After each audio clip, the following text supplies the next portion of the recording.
Third Corner. Welcome. Thank you. We're glad to have you here. Glad to be here. And are you still drinking about her? Little play on words there, but Yes. I think that kind of goes two things that are synonymous with country music: drinking and missing somebody. Yes. And plays on words used to be synonymous with country music. I was Yeah. proud of you. Well, thank you. That was actually written by our guitar player on the album, Bobby Terry. Oh, great. We went into the studio with some of his stuff, some of my stuff, and ended up with an album of both of ours, and decided to release that one first. We thought it'd be a good one, good first release. Yeah, well, it's really a country song. It does have the play on words. It is about missing somebody. And what's the name of the album? The name of the album is Long Time Coming. Okay, now. And it's aptly named because I've been playing music for about 10 years. I owned a couple of bars in the Town Ball area called Darwin's Place. Okay. Live music venues. We booked a lot of the guys you have that I see back here Yeah. on the wall back here. But I was torn between running the bars, playing music, and eventually I had to make a decision. And I bet running a bar doesn't leave a lot of time for playing music. It didn't. We were trying to play music on the weekends. I had a different band at that time. Trying to play music on the weekends, trying to book bands for my bar, and it was really difficult to do both. It was hard to focus on both at the same time. Right. So I finally decided to pursue music full time, and sold out of all the bar stuff, Wow. and recorded an album, and we ended up naming it Long Time Coming because it was about a 10-year process from the time I started playing music till So you got something I on finally record. got something recorded. Yeah. Well, that's cool. And I would say that you had made a real commitment to it. Absolutely. It was, the guys that I ended up with helped me along in that aspect.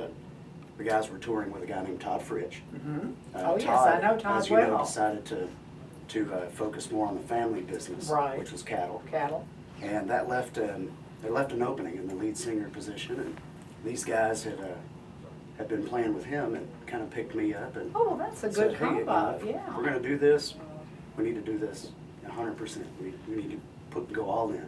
Well, now cattle ranching is a typical Texas business, but drag racing is a little less typical. Tell me about your drag racing career. Well,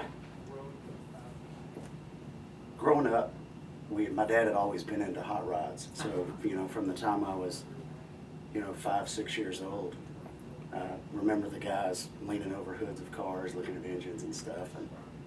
And eventually, when I got out of high school, and I had a construction company at that time, my dad started a drag racing team. Oh, wow. And put me as the driver. So we started out at, just regular hot rodded Camaros and Trans Ams, Firebirds, stuff like that, and went all the way up to 200-mile-an-hour drag cars with Fuel-injected funny cars? not exactly funny cars. They were pro modified, so they Okay. still had doors. Okay. But 200-mile-an-hour, 2 parachutes, wheelie bars, the blown alcohol, the Too cool. whole deal. Woo! So. I tell you what, that is more exciting than almost anything on earth. How'd you give it up? Well, it was a rush, and I've just always been addicted to the adrenaline. Sure. I went to flight school. Yes. Right out of high school, got my pilot's license because I loved the adrenaline. of Did you flying. want to be a pilot? I wanted to be a commercial airline pilot, but I got my license and ended up pursuing the race car stuff. Right about the time I got my pilot's license, maybe a year after that, my dad started the drag race team. Oh, so you were So I distracted. jumped from one adrenaline rush to the next. Uh-huh. And the way it Did anybody ever transitioned. call you Danger Boy? No, but it transitioned into music whenever I was in Corpus Christi, Texas. We were at a bowling alley, and my buddies talked me into singing karaoke. Yeah. And at that time, we still had the drag racing team and everything. I got on stage and I sang George Strait's "Unwound," Uh-huh. and I fell in love with the crowd response. And More adrenaline rush. I had a new adrenaline rush that it just took over. Wow. So you just like excitement. I do. I love it. Well, if I want to find out where you're playing and what you're doing, how do I do that? You can go to darwinmacon.com is the website. That's where Okay. you can also get the hard copies of the CD. Good.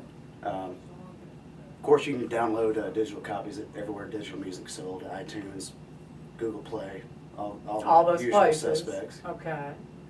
And what's next for you this summer? Lots of touring? Yeah, we're playing. We've been playing about 5 nights a week, and Oh, good. Great. we're trying to get. We're primarily in the Houston area right now, a couple Mhm. hours every direction, and we're hoping that with this album and some airplay outside of the Houston area that we can